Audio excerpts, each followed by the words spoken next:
말씀 보겠습니다. 빌립보서 4장 1절부터 3절까지 빌립보서 4장 1절에서 3절까지 한 목소리로 같이 읽겠습니다. 323페이지에 있는 말씀입니다.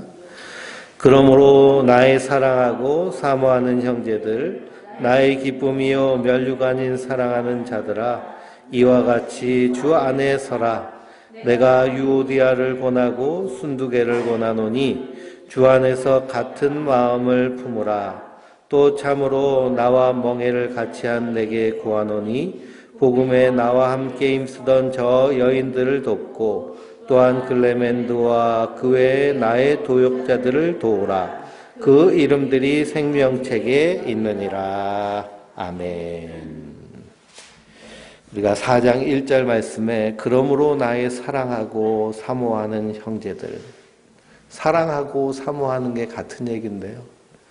그 정도로 빌립보 성도들을 마음에 늘 새기고 사도 바울은 사랑하고 있습니다. 그 빌립보 교회 성도들이 사도 바울의 기쁨이고 면류관이라고 얘기했습니다. 사랑하는 자들아, 이와 같이 어떻게 하라고 그래요? 주 안에서 서라.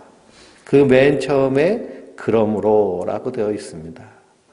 그러므로의 말씀은 17절에서 21절까지의 말씀이죠. 17절에서 19절까지는 17절에서 19절까지는 그리스도의 십자가의 원수로 행하는 자들에 대해서 얘기하고 있고요. 20절은 그러나 우리의 시민권은 어디 있다고 얘기해요? 하늘에 있는지라 그랬습니다. 그러니 십자가의 원수로 행하는 자들은 어떤 사람들일까요? 십자가의 원수로 행하는 자들은 육체를 신뢰하는 자들이에요. 자기의 행함으로 하나님 앞에 서려고 하는 자들. 그게 십자가의 원수입니다. 사도 바울 당시에 율법주의자들이 교회를 다니면서 예수만 믿어서는 안 된다. 안식일을 지키고 율법을 지키고 할례를 받아야 된다라고 이렇게 가르칩니다. 이것 때문에 교회 안에 분쟁이 일어나고요. 갈라디아 교회 같은 경우에는 사도 바울을 배신하고 율법주의에 완전히 귀속돼 버립니다. 근데 할례라는 것도 하나님이 아브라함에게 명령하시고 우리가 모세오경 공부하고 이제 여호수아서 공부하는데요. 여호수아서 공부할 때 이스라엘 백성들이 요단강을 지나가요. 요단강을 건너가는데 어떻게 건너가느냐. 제사장들이 법궤를 탁 메고 그리고서는 여호수아가 선언합니다. 요단으로 들어가라. 그 요단으로 들어가라는 말이에요. 제사장이 그냥 물이 철철 흐르는 그 요단강을 터벅터벅 걸어갑니다. 그랬더니 어떤 일이 일어났을까요? 강줄이가 그냥 착 멈췄습니다. 홍해바다는 양쪽으로 갈라졌는데요. 요단강은 흐르는 강물이니까요. 위에는 멈춰버리고 아래는 다 말라버리고. 그래서 제사장이 법궤를 메고 요단강 가운데 탁 서 있어요. 그 사이에 이스라엘 백성들이 마른 땅과 같이 요단강을 건너가서 그래서 가나안 땅에 입성합니다. 그 첫 도착한 곳이 여리고성 앞 길갈에 다 진을 쳐요. 그러고 나서 그들이 한 것이 뭘까요? 할례를 행했어요. 할례를 행한 것은요. 우리도 남자아이들 포경수술 외과에 가가지고 시키잖아요. 초등학생쯤 되면 포경수술 시킵니다. 근데 고대 사회에는 마취도 없고 날카로운 수술칼도 없고 그 당시가 청동기, 석기, 신석기 시대입니다. 그러니 그걸 그냥 돌칼로 이겨서 자르고 청동칼로 자르고 했으니 사람이 재구시를 할 수 있을까요? 며칠간 다 날 때까지는 꼼짝도 못합니다. 창세기 읽어보면 야곱의 가족이 세겜 땅에 갔다가 야곱의 딸 디나가 거기서 세겜 족장에게 겁탈당하죠. 족장의 아들에게. 그리고 족장 아들이 너무 좋아해가지고 결혼하겠다고 하니까 이 야곱의 아들들이 할례 받으면 결혼시키겠다고 해서 세겜 부족이 할례를 받았더니 시므온과 레위가 들어가가지고 다 죽입니다. 그만큼 이 할례는 남자는 꼼짝 못하게 하는 일인데 지금 어디 가서 여리고성 앞 길갈 땅에서 할례를 행합니다. 그렇게 할례를 행하는 것은 무엇을 의미하느냐? 지금까지 온 것은 누구의 은혜라는 거예요? 하나님의 은혜라는 거예요. 내가 싸우는 것이 아니라 누가 싸우시는 거예요? 하나님이 싸우시는 거예요. 하나님의 은혜로 사는 자는 누구의 명령대로 사는 자들일까요? 하나님의 명령대로 사는 자들이에요. 그러니 이 할례의 표징이라는 것은 하나님의 은혜에 대한 표징이거든요. 은혜에 대한 표적입니다. 근데 그 은혜는 잃어버리고 할례 행함만 강조하는 거예요. 이 사람들이 사도 바울은 뭐라고 얘기해요? 십자가의 원수라고 합니다. 십자가의 원수. 3장 2절에는 개들을 삼가고 행악하는 자들을 삼가고 몸을 상해하는 일을 삼가라. 이렇게까지 얘기합니다. 개들이라고 얘기해요. 개들. 그러니 우리 주변에도 이 율법주의를 말하는 사람들이 얼마나 많은지 모릅니다. 우리가 하나님 백성 된 것은 오롯이 그리스도의 십자가의 은혜로 된 줄 믿습니다. 그러면 날마다 사는 것이 하나님의 은혜로 사는 거예요. 근데 우리가 이런 얘기 많이 듣죠. 너 그렇게 해가지고 천국 가겠어? 당신 그렇게 해서 신앙생활해서 구원 받겠습니까? 당신 그렇게 신앙생활 해가지고 생명책에 이름이 있겠습니까? 이렇게 말하는 얘기는 다 누가 하는 얘기예요? 개들이 하는 얘기라는 겁니다. 십자가의 원수로 행하는 자들. 허물과 죄로 죽었던 우리를 그리스도께서 십자가에서 보배로운 피를 흘리셔서 우리를 구속하여 주신 줄 믿습니다. 성도는 그 택하심 안에 있는 자들이에요. 그래서 우리는 하늘의 시민권을 은혜로 받은 자들입니다. 그걸 믿는 자들이에요. 예수님이 나를 위해 십자가에 달려 죽으시고 나로 그리스도의 그 은혜로 우리 이름이 생명책에 기록되므로 하나님 나라 시민권이 됐습니다. 그래서 사도 바울이 오늘 4장 1절에 그러므로 얘기합니다. 그러므로. 우리는 누구기 때문에? 하나님 나라 시민이기 때문에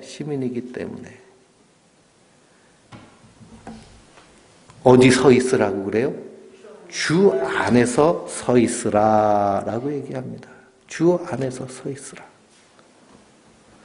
사도 바울에게 있어서 빌립보 교회 성도들은 기쁨이고 면류관이에요. 이 성도는 하늘의 시민권을 받은 자들이기 때문에 주 안에서 서는 자들, 주 안에서 사는 자들, 예수님 안에서 사는 자들이 성도들입니다. 이 대한민국 땅에 살고 있어도 우리의 시민권은 어디에 있어요? 하나님 나라에 있는 줄 믿습니다. 그래서 우리의 신앙은 어떤 신앙을 가지고 사느냐? 베드로후서 3장 8절을 보실까요? 베드로후서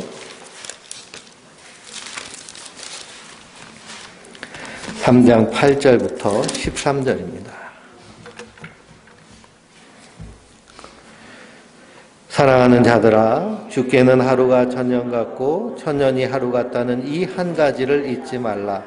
주의 약속은 어떤 이들이 더디다고 생각하는 것 같이 더딘 것이 아니라 오직 주께서는 너희를 대하여 오래 참으사 아무도 멸망하지 아니하고 다 회개하기에 이르기를 원하시느니라. 그러나 주의 날이 도둑같이 오리니 그날에는 하늘이 큰 소리로 떠나가고 물질이 뜨거운 물에 풀어지고 땅과 그 중에 있는 모든 일이 드러나리로다. 이 모든 것이 이렇게 풀려지리니 너희가 어떠한 사람이 되어야 마땅하냐? 거룩한 행실과 경건함으로 하나님의 날을 임하기를 바라보고 간절히 사모하라. 그날에 하늘이 불이 타서 붉어지고 물질이 뜨거운 불에 녹아지려니와 우리는 그의 약속대로 의가 있는 곳인 새하늘과 새 땅을 바라보노라. 새하늘과 새 땅을 바라보는 자들이 주 안에서 서는 자들이에요. 그날이 도적같이 올 것을 굳게 믿고 이 땅에 소망을 두고 사는 자들이 아니라 하늘의 소망을 두고 이 땅에서 하나님 나라를 미리 맛보며 사는 자들이에요. 그 삶의 모습이 어떤 모습이냐? 거룩한 행실과 경건함입니다. 예수님이 이 땅에서 사셨듯이 하나님이 태초에 처음 창조하신 그 창조의 원래 원뜻은 사랑과 공의거든요. 그 사랑과 공의에 따라서 사는 자들이에요. 내 욕심 따라 사는 자들이 아니고. 그래서 주 안에서 든든히 서는 자들이 하늘 시밀권을 가진 성도들인 줄 믿습니다. 그래서 사도 바울은 뭐라고 말하냐? 너희가 구원에 이르렀는지 너희 자신을 시험하여 보라 라고 말합니다. 테스트해 보라는 거예요. 마음이 자꾸만 세상 쪽에 가면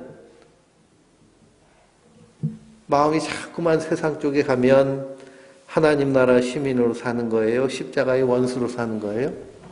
십자가의 원수로 사는 겁니다. 우리 안에 이 치열한 영적 전쟁이 있어요. 이 전쟁에서 우리가 반드시 이기기 위해서 사도 바울은 하나님의 전신갑주를 취하라 그랬습니다.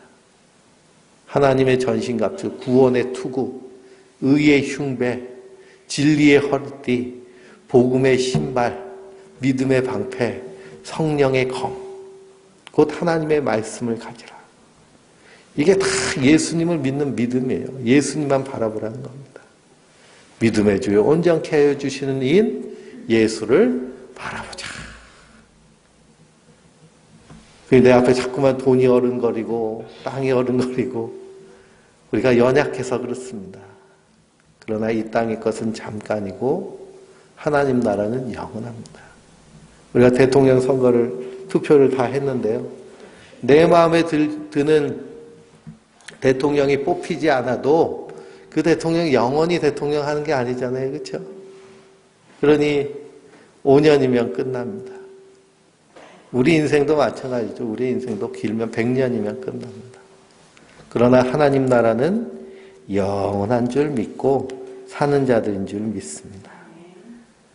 그래서 주 안에서 서라 권면하며 2절과 3절 읽어볼까요? 내가 유오디아를 권하고 순두개를 권하노니 주 안에서 같은 마음을 품으라. 또 참으로 나와 멍에를 같이 한 내게 구하노니 복음에 나와 함께 있었던 저 여인들 돕고 또한 글라멘도와 그 외에 나와 동역자들 도우라.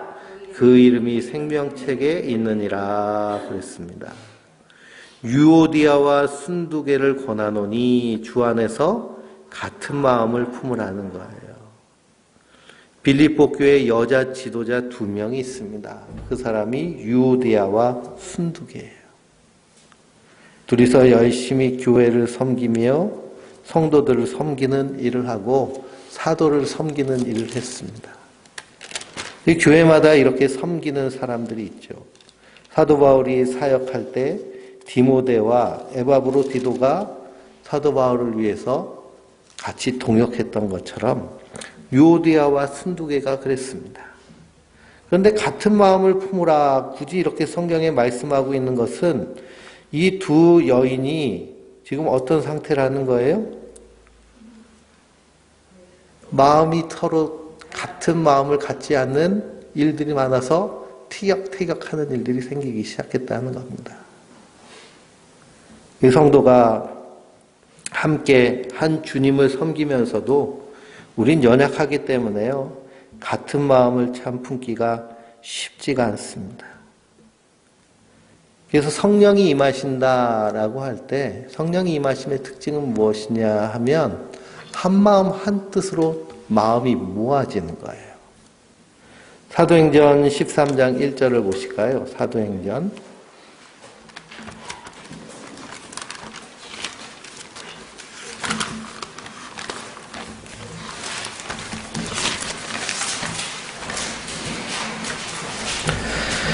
사도행전 13장 1절부터 3절입니다. 안디옥 교회에 선지자들과 교사들이 있으니 곧 바나바와 니게르라 하는 시몬과 구레네 사람 루기오와 분봉왕 헤롯의 젖동생 마나엔과 및 사울이라. 주를 섬겨 금식할 때 성령이 이르시되 내가 불러시키는 이를 위하여 바나바와 사울을 따로 세우라 하시니 이에 금식하며 기도하고 두 사람을 안수하여 보내니라. 아멘. 이 사도행전 13장 1절의 말씀이 안디옥 교회, 최초의 이방에 세워진 교회 이야기입니다. 바나바가 예루살렘에서 이 안디옥의 교회가 세워졌다라는 소식을 듣고 이렇게 사도들로부터 파송을 받아요. 거기 가서 안디옥 교회를 봤더니 예수님을 믿는 사람들이 모여 있어요. 그래서 이 바나바가 다소에 있는 사울을 데리고 가가지고 거기서 같이 공동체에서 목회를 하며 섬깁니다. 그래서 안디옥 교회에 선지자들과 교사가 있었어요. 바나바가 있었고요. 니게르 하는 시몬. 니게르는 흑인이라는 뜻입니다. 그러니까 흑인은 대개 노예가 많이 있었거든요. 그러니 누구의 종일 수도 있고 흑인 아프리카 사람일 수도 있습니다. 구레네 역시도 아프리카에 있죠. 그래서 아프리카 사람 루기오와 분봉왕 헤롯의 젖동생 마나인과. 헤롯의 젖동생이면 어떤 사람일까요? 네? 왕하고 같이 유모의 젖을 먹을 정도면 아무나 먹여요? 아니죠. 귀족입니다. 그리고 사울. 이런 다양한 사람들이 모인 교회가 안디옥 교회인데요. 주를 섬겨 금식할 때 성령이 이르시기를 내가 불러시키는 이를 위하여 바나바와 사울을 따로 세우라 그랬습니다. 주를 섬겨 금식하는 것이 예배하는 겁니다. 하나님을 섬기는 거예요. 주를 섬겨 금식하는 모습이 주 안에 서 있는 모습이에요. 다시 빌립보서로 넘어가면 유오디아와 순두개가 같은 마음을 품지 못했습니다. 이 교회에서는 우리는 연약하기 때문에 충분히 의견 충돌이 일어날 수 있고요. 그리고 또는 작은 다툼이 일어날 수도 있습니다. 그러나 우리가 항상 잊지 말아야 될 것은 무엇일까요? 우리는 어디에 소속된 자들이에요? 주 안에 소속된 하늘의 시민권을 가진 자들입니다. 그래서 3절 맨 뒷부분에 보면 그 이름들이 어디에 있어요? 생명책에 있느니라 라고 말씀하고 있습니다. 생명책에 있느니라. 그러니 우리는 다 이름이 생명책에 있는 사람들이기 때문에 우리의 마음을 어떻게 해야 될까요? 함께 모여야 돼요. 같은 마음을 품어야 돼요. 우리가 마음이 다 다를 수 있습니다. 그러나 성령이 우리 안에 임하시면요, 서로에 대하여서 관용과 긍휼이 생깁니다. 관용하는 마음, 긍휼히 여기는 마음, 서로 이해하는 마음, 사랑하는 마음. 이것이 없이는 성도라고 얘기할 수 없습니다.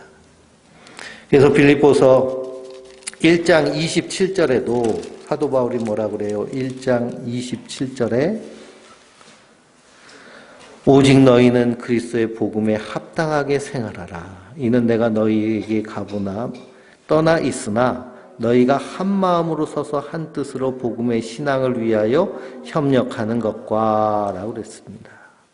복음에 합당하게 생활하는 것은요, 한 마음으로 한 뜻으로 복음의 신앙 위에서 협력하는 거예요. 한 마음 한 뜻으로. 그러니 두 명의 여자 지도자가 있을 때 지도자들의 마음이 합해야 됩니다. 합하기 위해서는 어떻게 해야 될까요? 서로 대화하고요. 서로 마음을 터놓고 하나 되기 위해서 힘써야 될 줄 믿습니다. 구약 성경을 읽어보면 하나님의 사람들을 부르시는 방법이 있는데요. 하나님이 모세를 부르실 때도 불타는 떨기나무 아래서 부르셨습니다. 우리가 하나님이라면 어떻게 할까요? 야, 너 이거 해. 이렇게 할 텐데요. 하나님 구구절절히 다 설명하고 그리고 모세를 설득하고 모세를 달래서 하나님의 일꾼을 삼으십니다. 하나님의 일하시는 방법이에요. 권위로 그냥 눌러 찍는 것이 아니라 다 설명하시고 보여주시고 함께 하시면서 모세를 백성의 지도자 삼으시는 거예요. 그리고 우리 안에도 이러한 모습이 있어야 될 줄 믿습니다. 그래서 5절 말씀에 보면 뭐라고 그러느냐, 빌립보서 4장 5절, 너희 관용을 모든 사람에게 알게 하라 그럽니다. 너희 관용을. 관용한다라는 것은 어떻다는 거예요? 넓은 마음으로 받아들여지고 품어준다는 거예요. 성도는 이 땅에서 마음이 넓은 자들입니다. 왜 그럴까요? 우리의 시민권이 어디 있기 때문에? 저 하늘에 있기 때문에. 뿐만 아니라 우리는 하늘의 비밀을 다 받은 자들이잖아요. 복음의 비밀을 아는 자들이에요. 이 땅이 어떻게 끝날지, 이 땅이 어떻게 시작돼서 어떻게 끝날지 알고 믿는 자들입니다. 다 말씀을 통해서 받았잖아요. 그러니 이것을 다 받았으면 성도는 어떤 마음으로 살 수 있을까요? 예? 관용하는 마음으로 살 수 있어요. 그러니 예수님이 내 원수가 속옷 달라고 하면, 겉옷 달라고 하면 뭐도 던져주라 그래요? 속옷도 던져줘라.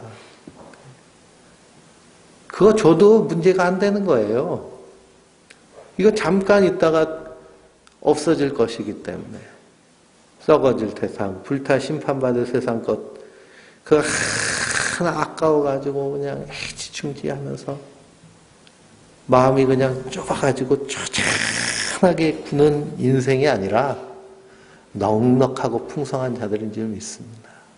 그래서 성령이 우리 안에 임하시면요, 인자한 마음과 베푸는 마음이 자연스럽게 생겨요. 그러니 많이 있다고 많이 베푸는 것이 아니고요, 우리 안에서 예수님께서 계시면 우리가 베푸는 마음, 이런 마음이 풍성하게 생깁니다.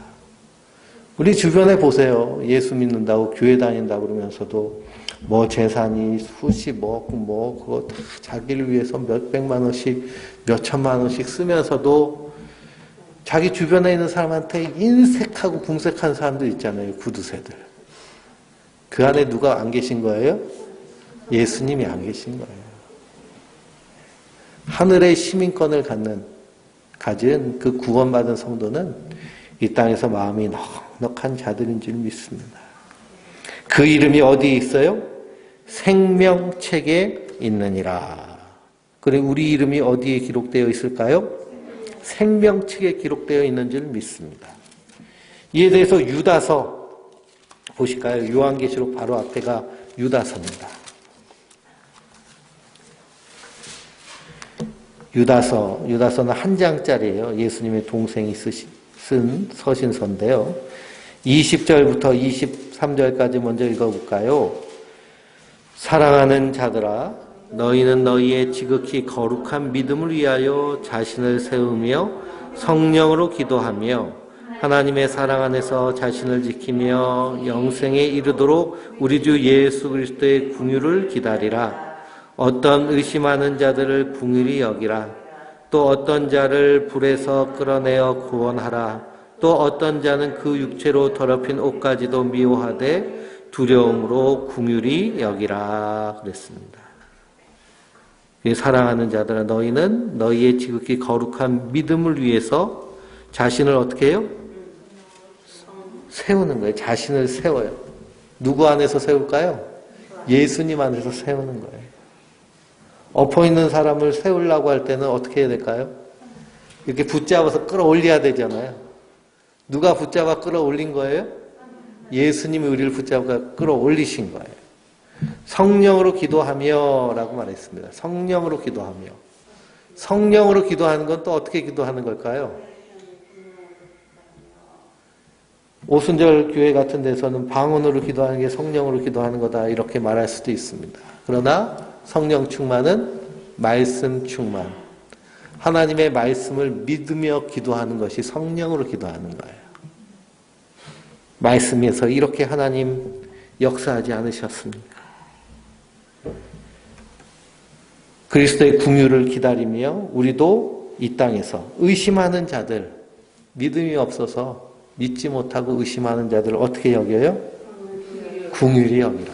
불쌍히 여기라는 거예요. 아유, 저거 왜 믿음이 적분이 없어가지고 맨날 염려, 근심, 찔찔 짜면서 저 하나님 다 해줄 텐데 믿음이 없어 막 그렇게 책망하고 미워하지 말고 어떻게 하라고요?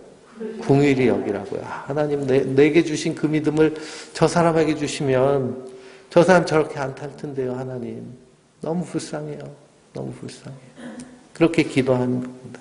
궁일이 여기는 것. 또 어떤 자를 어디서 끌어내라고 그래요? 불에서 끌어내어 구원하라는 겁니다. 이건 복음을 전하라는 얘기죠. 어떤 사람은 그 육체로 더럽힌 옷까지도 미워하되, 이건 한마디로 죄는 미워하지만 그 사람을 어떻게 여기라는 거예요? 궁휼히 여기며 불쌍히 여겨라. 궁휼히 여길 때 어떻게 할까요? 복음을 전하는 겁니다. 아우, 저 사람은 지옥 갔으면 좋겠어. 절대 복음 안 전해.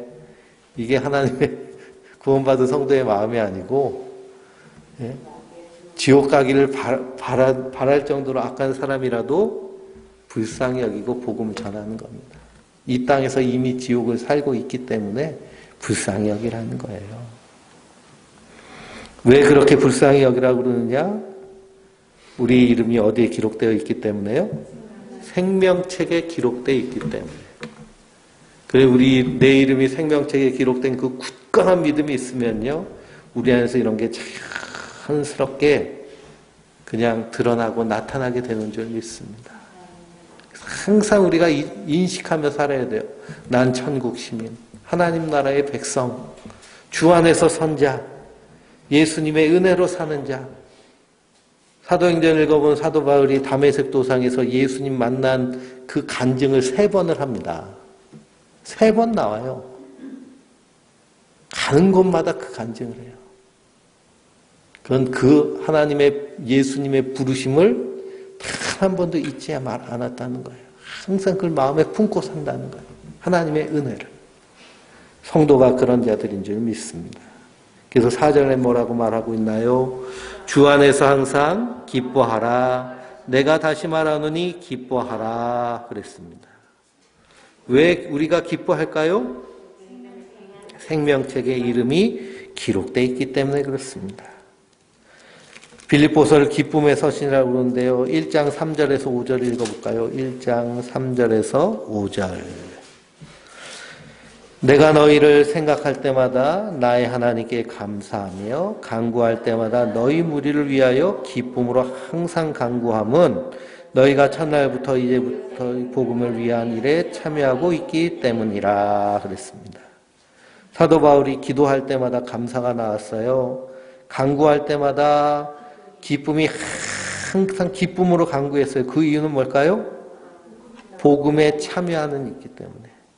복음에 참여한다는 예수님을 믿고 믿음에 합당한 삶, 천국 시민의 삶을 살며 복음을 전하는 삶을 살았기 때문에 기쁨이 사도 바울 안에서 충만한 줄 믿습니다.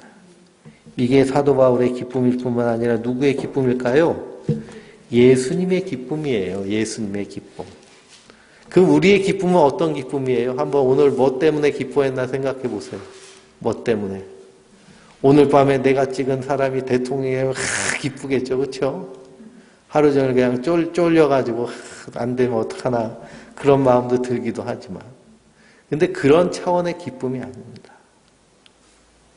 내가 그리스도의 택한 백성이 된 기쁨, 생명책에 기록된 기쁨, 성도들과 교제하는 그 교제의 기쁨, 천국의 기쁨을 우리가 이 땅에서 지금 누려야 될 줄 믿습니다. 1장 18절에는 또 사도 바울이 뭐 때문에 기뻐한다고 그럴까요? 그러면 무엇이냐 겉으로냐 하나 참으로 하나 모든 방도로 하든지 전파되는 것은 그리스도니 이로써 나는 기뻐하고 또한 기뻐하리라 그랬습니다. 뭐 때문에 기뻐했어요? 예수님의 복음이 전파됐으니 기뻐하는 겁니다.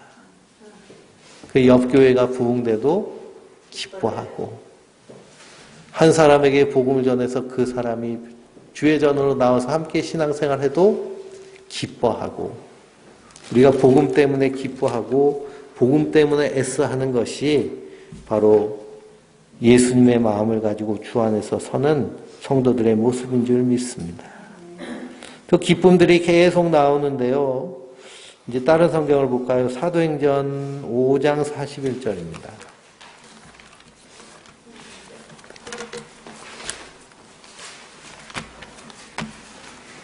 사도행전 5장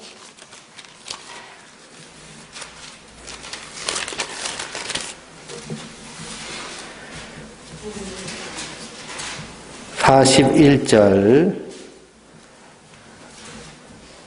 사도들은 그 이름을 위하여 능욕받는 일에 합당한 자로 여기심을 기뻐하면서 공의 앞을 떠나니라 그랬습니다. 사도들이 누구 때문에 능욕받았어요? 예수님 때문에 능욕받았어요. 그 위에 40절을 보면 사도들을 불러서 채찍질하고, 그러니 베드로가 뭐 맞았어요? 채찍으로 맞았어요.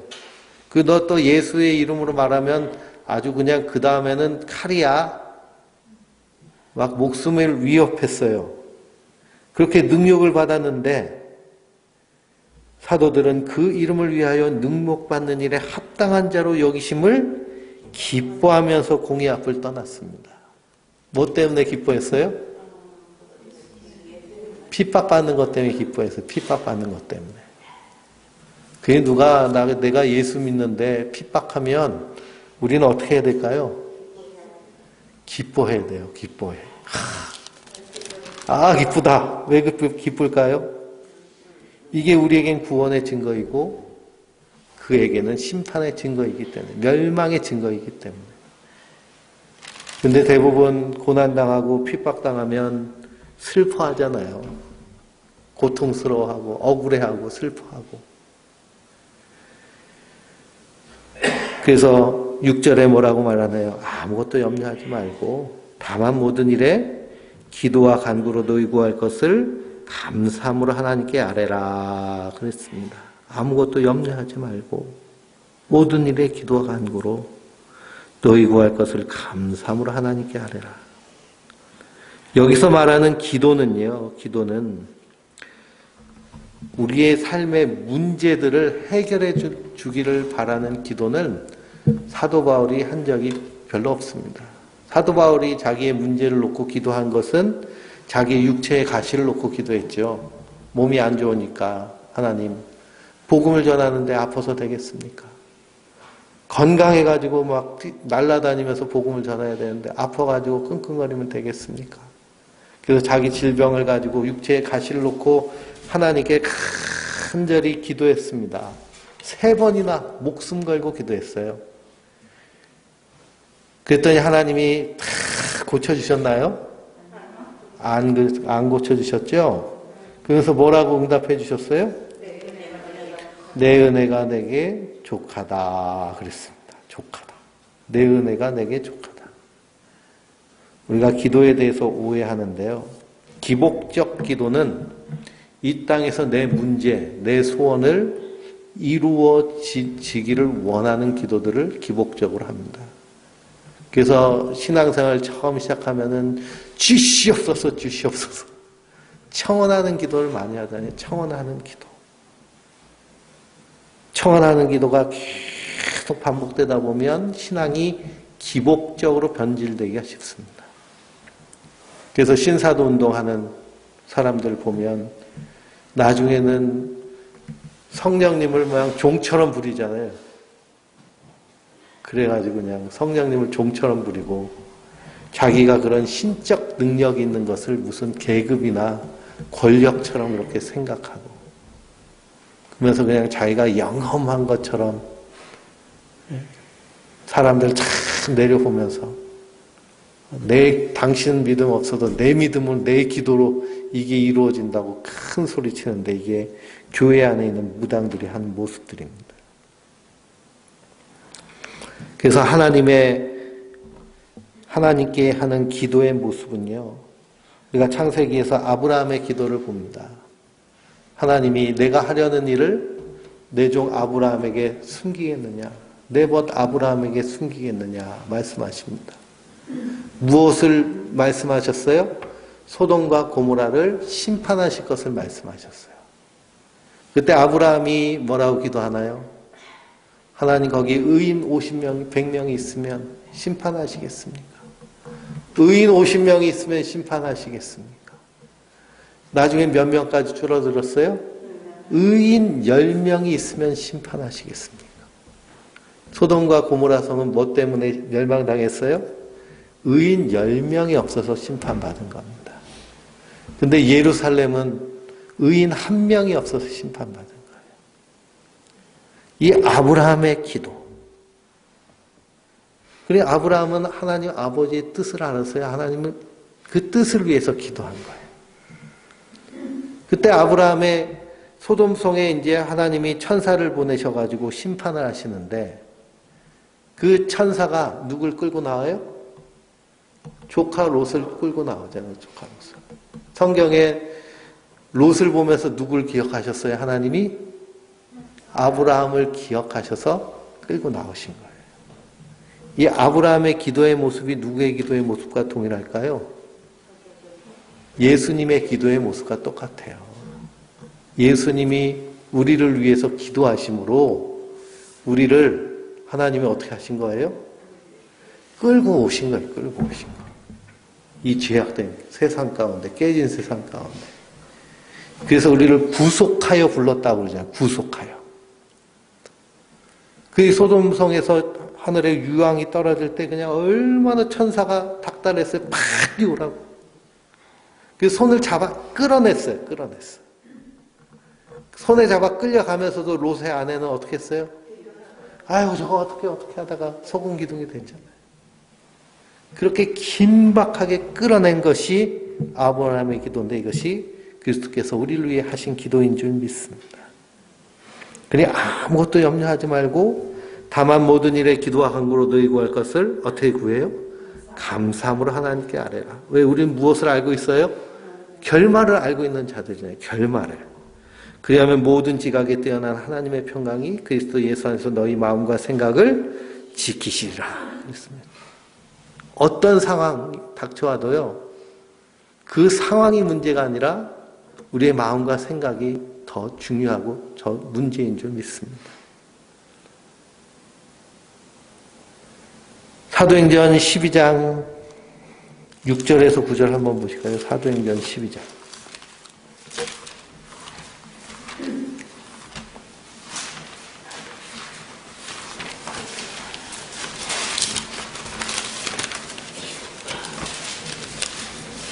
사도행전 12장 6절에서 9절입니다. 헤롯이 잡아내려고 하는 그 전날 밤에 베드로가 두 군인 틈에서 쇠사슬에 매어 누워 자는데 파수꾼들이 문 밖에서 옥을 지키더니 호련히 주의 사자가 나타나매 옥중에 광채가 빛나며 또 베드로의 옆구리를 쳐 깨워 이르되 급히 일어나라 하니 쇠사슬이 그 손에서 벗어지더라 그랬습니다.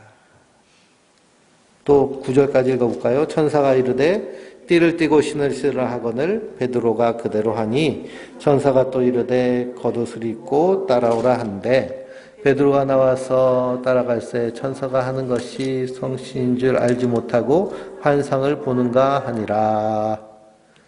그래서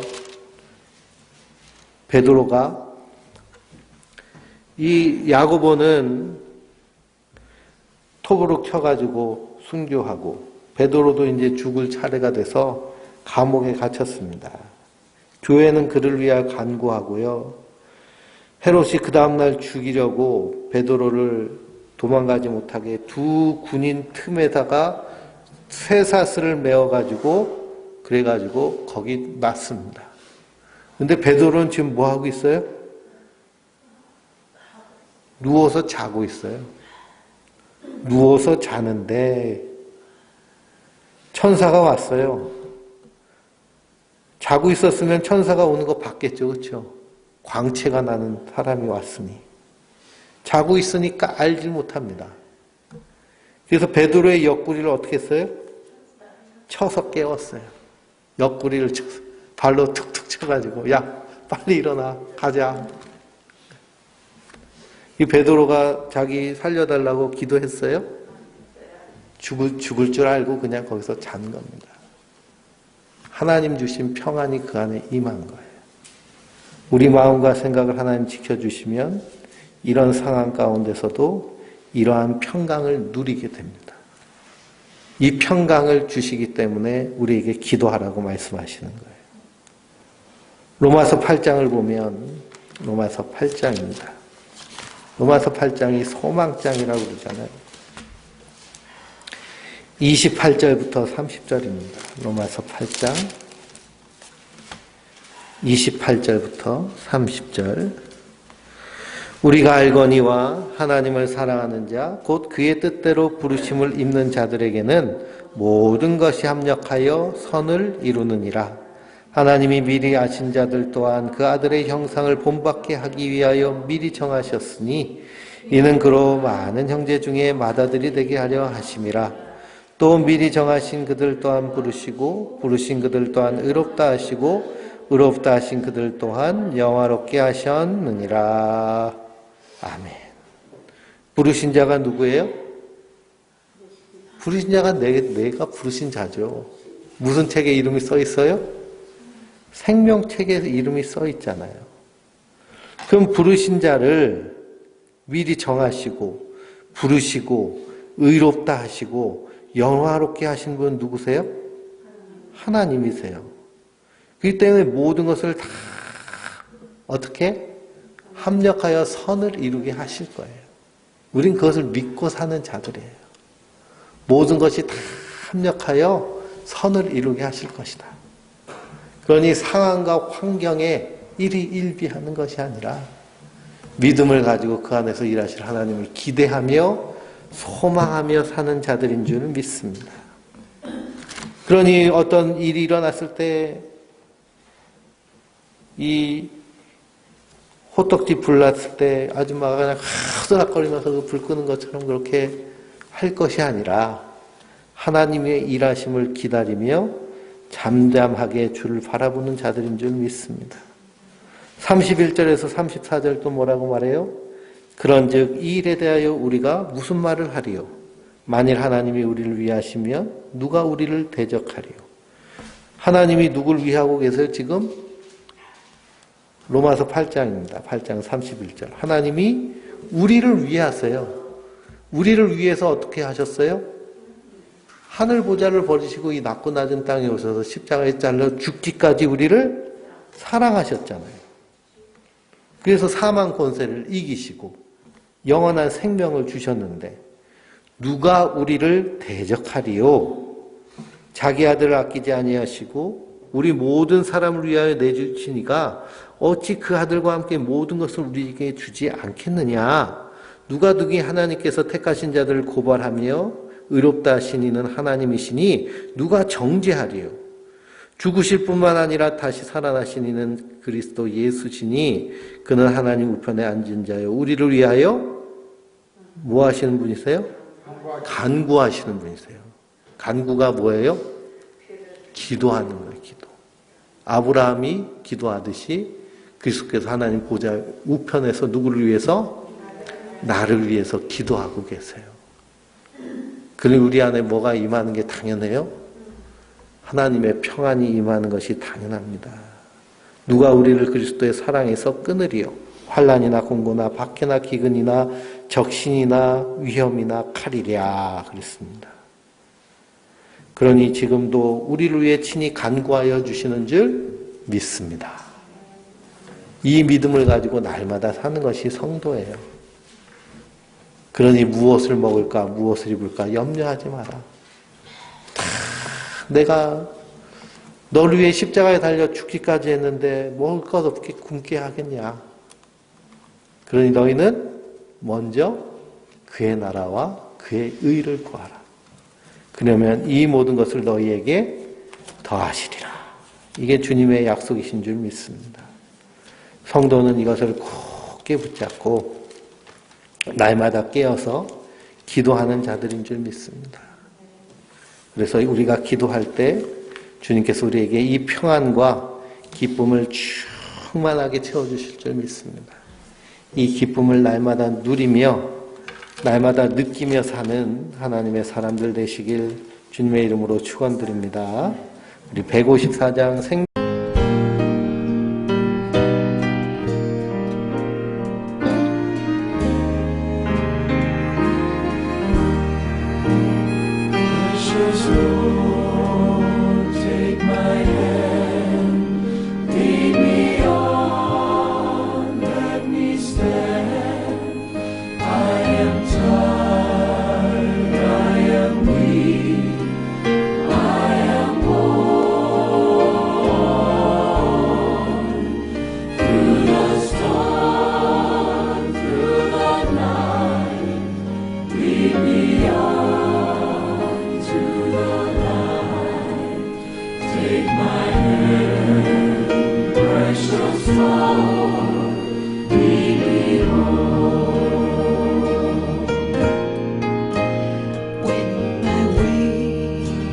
Rose dream, precious Lord, linger near when my life is almost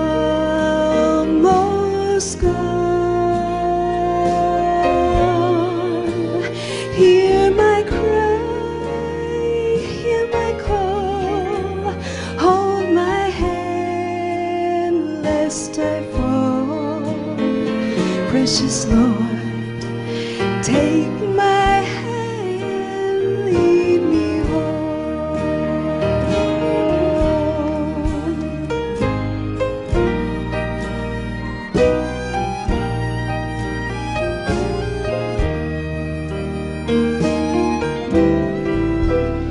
When the shadows appear